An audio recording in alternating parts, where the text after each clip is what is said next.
विघ्नहर्ता श्री गणेश, श्री गणेश, श्री गणेश। पिशाच मोचन घाट वो घाट है जहाँ महादेव की कृपा से पिशाच को मुक्ति मिलती है। माता, कृपया हमें आगे की कथा बताइए ताकि हमें ज्ञात हो सके कि ज्ञानारी जी को पिशाच योनि से मुक्ति दिलाने के लिए क्या करना चाहिए। बहुत समय पूर्व पिशाच मोचन घाट पर एक अतृप्त पिशाच का वास था, जिसे किसी भी प्रकार से मुक्ति नहीं मिल पा रही थी, और उसी के कारण उस पिशाच ने उस ओर आने वाले सभी को ताड़ना देना आरंभ कर दिया। महादेव को जब ये ज्ञात हुआ कि उनके भक्तों को कोई पिशाच सता रहा है, तो स्वयं महादेव ऋषि जन्मदेव का रूप धारण कर वहां पहुंच गए।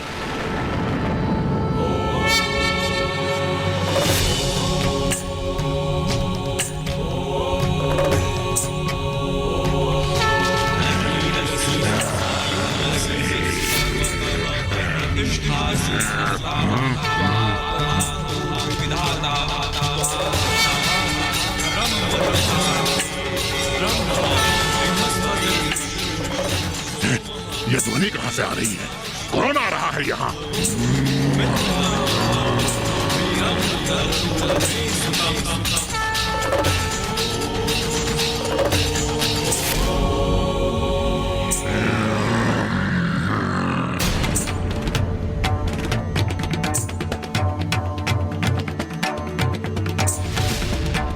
इस ऋषि को क्या ज्ञात नहीं कि मेरे आतंक के कारण कोई भी यहाँ विमलोदक सरोवर तक आने का दुस्साहस नहीं करता।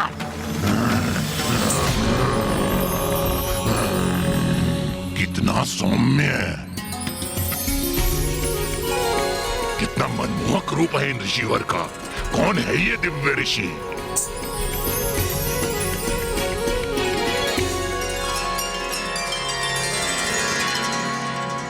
मेरे ध्यानस्थ के लिए यही उचित स्थान है।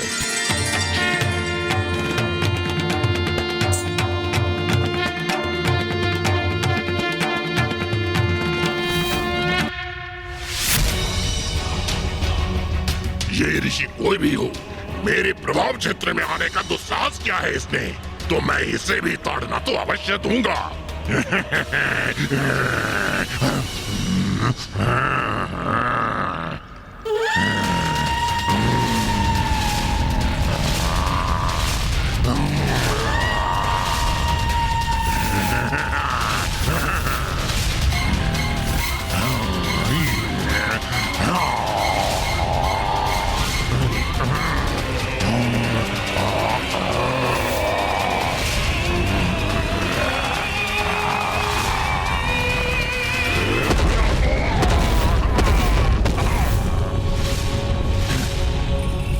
ये क्या हुआ? इस ऋषि ने अपनी प्रबल ऊर्जा से पीछे धकेल दिया मुझे। ऐसा तो आज तक कोई नहीं कर सका। इस ऋषि ने मुझे चुनौती देने का दुस्साहस किया है, तो उसका परिणाम भी अवश्य भुगतेगा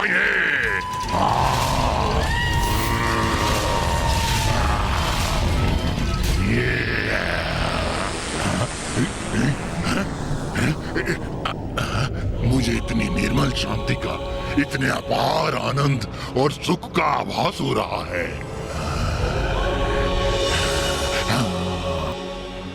इस सरोवर पर आने वाले तीर्थ यात्रियों को क्यों सताते हो तुम?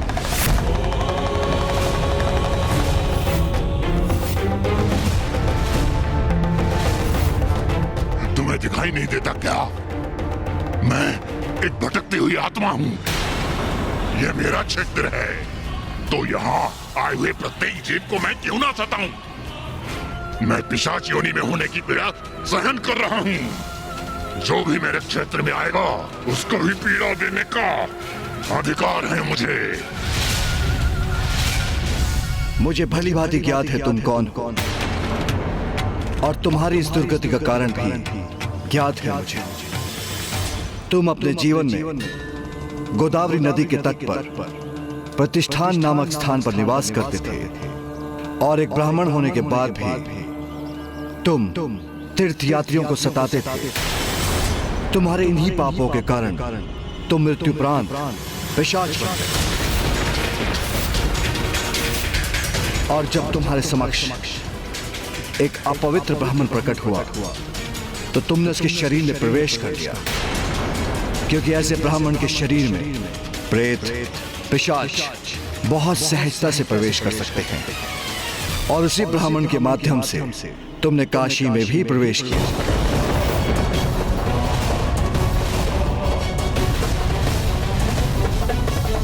आपको तो मेरे विषय में सब कुछ ज्ञात है। आप अवश्य कोई असाधारण दिव्य ऋषि हैं। तब तो आपको यह भी अवश्य ज्ञात होगा कि यहाँ काशी में जब शिव नाम मेरे कानों में प्रवेश हुआ तो मेरे शेष पाप नष्ट हो गए और मैं समझ गया कि प्रभु शिव के नाम से ही मेरा उद्धार संभव है। मुझे काशी में प्रवेश तो अवश्य प्राप्त हुआ, किंतु इस पिशाच योनि से मुझे मुक्ति प्राप्त ना हुई। आप सर्व ज्ञाता हैं, तो मुझे इस कष्टप्रद पिशाच योनि से मुक्ति दिलाइए प्रभु। इसका उपाय तो तुम्हारे समक्ष है। इस सरोवर का जल तो आत्मा को निर्मल कर देता है। तुम इसमें डुबकी क्यों नहीं लगाते? मैं डुबकी लगाऊंगा, मुझे मुक्ति मिलेगी। तुम पिशाच हो, तुम्हें जलपान की अनुमति नहीं है। जल का स्पर्श भी तुम्हारे लिए वर्जित है।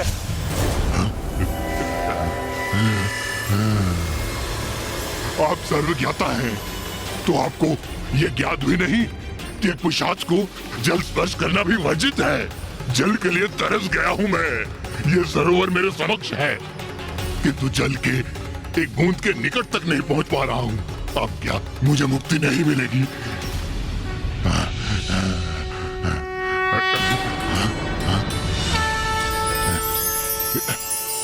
नमो देव्यै महादेव्यै शिवाय। ये पवित्र दिव्य भस्म है। इसका लेप अपने तन पर लगा लो, तो फिर तुम्हारे जीवन में कोई भी बाधा नहीं आएगी और तुम जल में भी प्रवेश कर सकोगे। ये आपका आशीर्वाद आप ही दीजिए प्रभु। रुद्राय नमो नित्याय कार्यधात्रे नमो नमः ज्योत्स्नाय चिन्नुरूपिण्ये। धन्यवाद प्रभु। तत्पश्चात महादेव के भस्म ने उस पिशाच को सरोवर के जल में उतरने में सहायता प्रदान की और इस प्रकार पिशाच के जल में डुबकी लगाते ही वो अपने सभी पापों से मुक्त होकर अपने वास्तविक रूप में आ गया।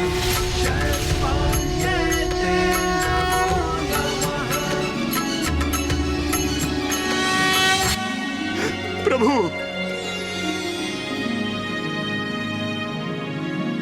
आप कोई साधारण ऋषि नहीं हैं, आप तो स्वयं महादेव हैं।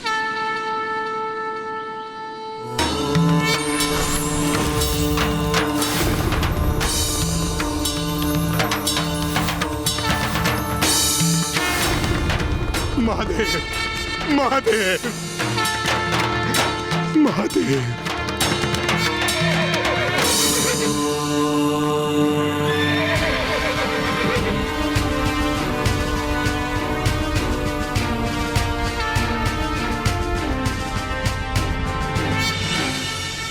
इस सरोवर में स्नान करने से तुम्हारे सभी शेष पाप भी मिट गए। अब तुम पिशाच योनि से मुक्त हो गए हो। इसलिए तुम्हें ये देवदूत अपने साथ स्वर्ग लोक ले जाने आए हैं। महादेव, आपने कृपा कर मेरा मार्गदर्शन किया, मुझे पिशाच योनि से मुक्ति प्रदान किया और साक्षात दर्शन देकर मुझे धन्य कर दिया। आपके आशीर्वाद स्वरूप मैं आपसे कुछ और मांगने का अधिकारी तो नहीं हूं प्रभु, किंतु क्या इसके पश्चात भी आप मुझे इसकी अनुमति देंगे? अवश्य। बोलो वत्स, क्या चाहते हो तुम? प्रभु, आज तक यहाँ आने वाले जीवों को मैं इसी कारणवश सताता रहा क्योंकि मैं स्वयं अप्रसन्न था, किंतु मैं अब सभी को उस शांति और मुक्ति से अवगत कराना चाहता हूं जिसका आभास मुझे पिशाच योनि से मुक्ति प्राप्त कर स्वयं हुआ। कृपया इस स्थल को ऐसी दिव्यता प्रदान कीजिए कि मेरे समान यदि कोई पिशाच इस सरोवर में स्नान करे तो उसे पिशाच योनि से मुक्ति प्रदान हो।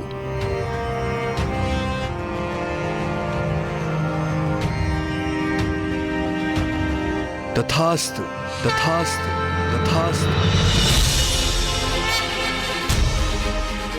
आज से ये तीर्थ स्थल पिशाच मोचन के नाम से विख्यात होगा और जो भी पिशाच यहाँ स्नान करेंगे मैं विश्वनाथ मंदिर में स्थित रहकर उन्हें वहीं से आशीष दूंगा और मेरी कृपा से तुम्हारे समान उन्हें भी मुक्ति प्राप्त होगी। प्रणाम करूं।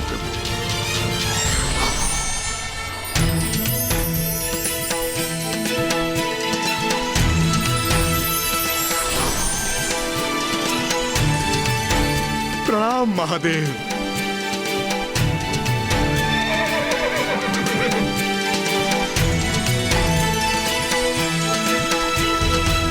यदि आप दोनों इस पिशाच को विमलोदक सरोवर ले जाएं, तो पिशाच मोचन तीर्थ पर इसकी मुक्ति संभव है।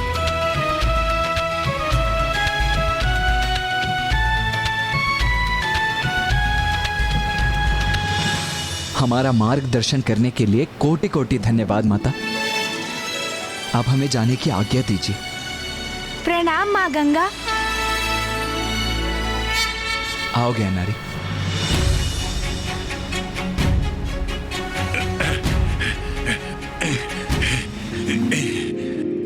अब उचित है। हाँ, मुझे आवाज हो रहा है। हाँ, सफलता निकट है, क्योंकि उस स्थल का नाम पिशाच मोचन सर्वथा उपयुक्त है। अब मुझे इस पिशाच योनि से मुक्ति अवश्य प्राप्त होगी। देवी पार्वती, मुझे क्षमा कीजिएगा। मैंने आपके दोनों पुत्रों को विमलोदक सरोवर अर्थात पिशाच मोचन घाट की ओर भेजा है, ये ज्ञात होते हुए कि काशी में बिना महादेव द्वारा भस्म प्राप्त किए किसी भी पिशाच की मुक्ति संभव नहीं। किंतु देवी, ये मुझे करना पड़ा, क्योंकि पिशाच मोचन घाट जाते समय आपके पुत्र उस मार्ग से होकर जाएंगे जहां आपका मंदिर स्थित है, और मुझे विश्वास है कि आप अवश्य उनकी सहायता करेंगी। इसके साथ ही आपके दोनों पुत्र आपकी अवस्था से भी अवगत हो जाएंगे देवी, जो कदाचित महादेव को पुनः काशी लौटाने का कोई नवीन मार्ग प्रशस्त करेगा। माँ गंगा की कथा के अनुसार पिशाच मोचन सरोवर में ज्ञानारी जी को मुक्ति अवश्य मिल जाएगी, किंतु मुझे आभास हो रहा है कि ये इतना सरल भी नहीं होगा जितना प्रतीत हो रहा है।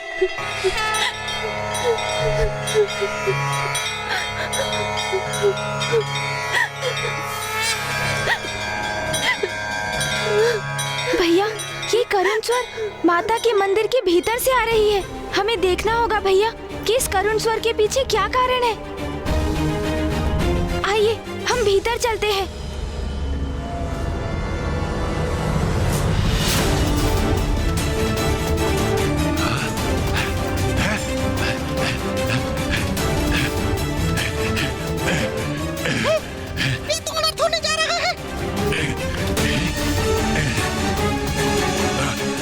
कहाँ जा रहे हो? मुझे पहले मुक्ति दिलाओ, मुझे विचलित मत करो। रुक जाओ, तुम्हें इस मंदिर की ड्योढ़ी को लांघने की अनुमति नहीं दे सकता मैं, क्योंकि तुम एक पिशाच हो। हाँ पिताश्री, मूषक जी सर्वथा उचित ही कह रहे हैं, और मैं भी सूतक अवधि में हूँ, इसीलिए हमें बाहर ही प्रतीक्षा करनी चाहिए।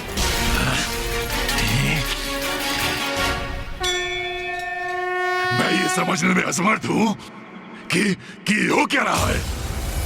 हम यहाँ मेरी मुक्ति के लिए आए हैं, अथवा हमारे यहाँ आने का कारण कुछ और ही है। पिताश्री, कदाचित आपकी मुक्ति किसी और बड़े उद्देश्य की पूर्ति का साधन है। कदाचित प्रभु की कोई महान लीला प्रकट होने वाली है पिताश्री। ये काशी है, महादेव की प्रिय नगरी, संपूर्ण दिव्यता की केंद्र स्थली, और ये तो हमारा सौभाग्य है कि हम इस महान नगरी काशी में महादेव के प्रिय स्थल पर उनके दिव्य लीला के मध्य में है।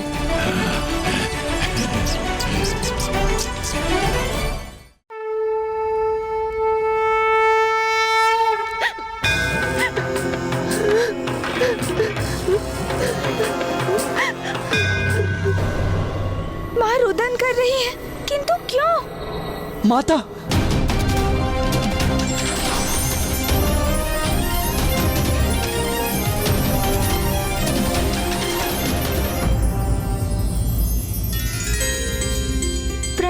माता।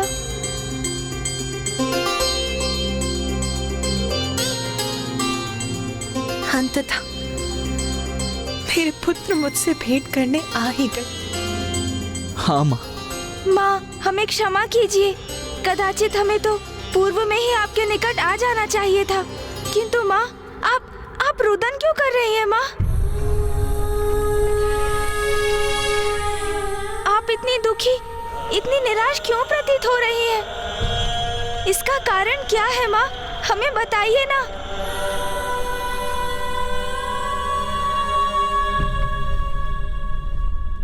मेरे पुत्र तो मेरे समक्ष है,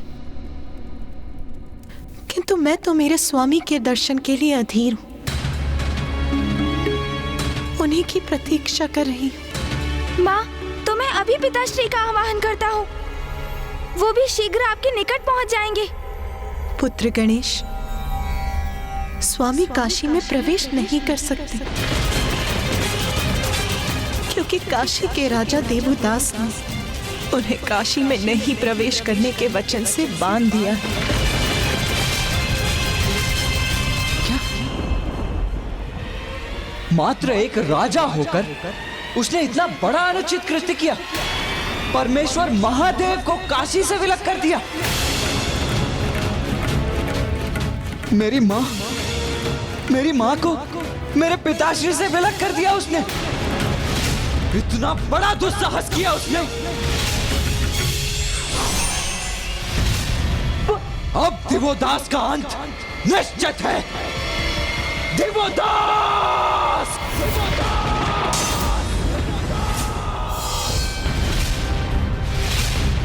स्वामी, ये तो पुत्र कार्तिकेय की गर्जना थी। किस पर इतना क्रोधित हो रहा है वो?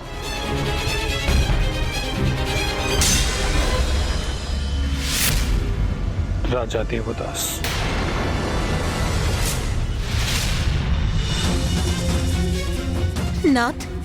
नाथ कार्तिकेय तो देवदास का अंत करने पर तुला है।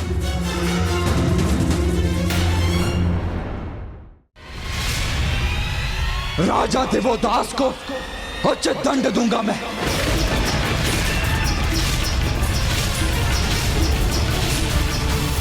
अब देवदास का अंत निश्चित है। पुत्र कार्तिकेय, पुत्र रुको। भैया रुकिए। पुत्र गणेश, पुत्र जाओ और अपने भ्राता को रोको। माँ, भैया तो अति क्रुद्ध है। मैं उन्हें रोकने का प्रयत्न अवश्य करूंगा माँ, किंतु ये भी तो सत्य है कि राजा देवदास ने आपको पिताश्री से विलग होने पर विवश किया, जिसके लिए उन्हें उचित दंड प्राप्त होना ही चाहिए माँ। पुत्र गणेश, राजा देवदास ने जो भी किया उसमें कुछ भी अनुचित नहीं। इसीलिए जाओ और जाकर अपने भ्राता को रोको और उन्हें लौटाकर यहाँ लाओ। ये मेरा आदेश है पुत्र।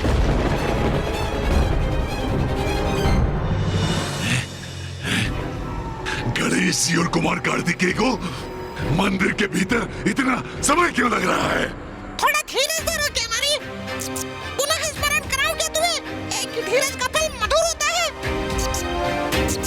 प्रभु और कुमार कार्तिकेय माता के दर्शन कर उनसे मार्गदर्शन प्राप्त करने ही तो गए थे। एक तुम्हारे लिए, तुम्हें पिशाच योनि से मुक्ति दिलाने के लिए।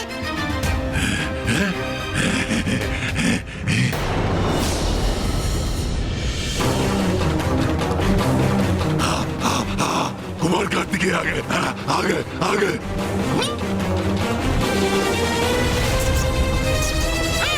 कुमार कार्तिकेय आ तो गए और उनकी भाव भंगिमा से ऐसा प्रतीत हो रहा है जैसे किसी बड़े प्रयोजन के लिए दृढ़ संकल्प लिया है उन्होंने। दृढ़ संकल्प उचित है। मेरी इस पिशाच योनि से मुक्त कराने का दृढ़ संकल्प।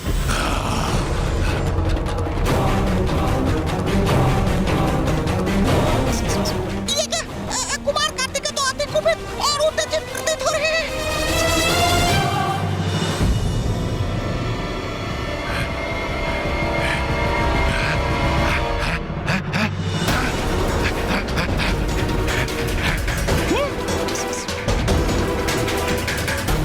अरे, इन्होंने तो मेरी ओर देखा तक नहीं।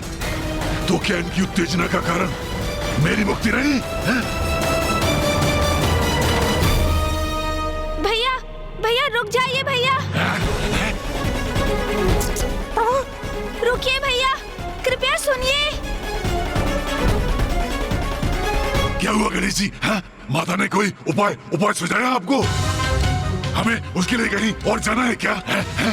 तो चले। हाँ, कुमार कार्तिकेय के पीछे चले। किंतु वो तो जैसे किसी भीषण युद्ध के लिए आतुर हैं। मूषक जी, सुबोध एवं ज्ञानारी जी, आप सभी यहीं रुकिए, मैं भैया को रोकने जाता हूँ। भैया!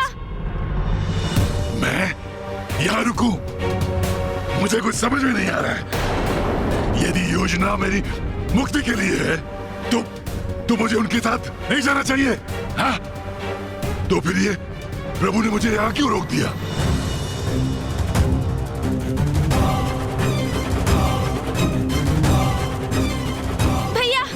भैया कृपया करके रुक जाइए भैया, रुक जाइए। किसी भी स्थिति में कार्तिकेय को रोकना ही होगा।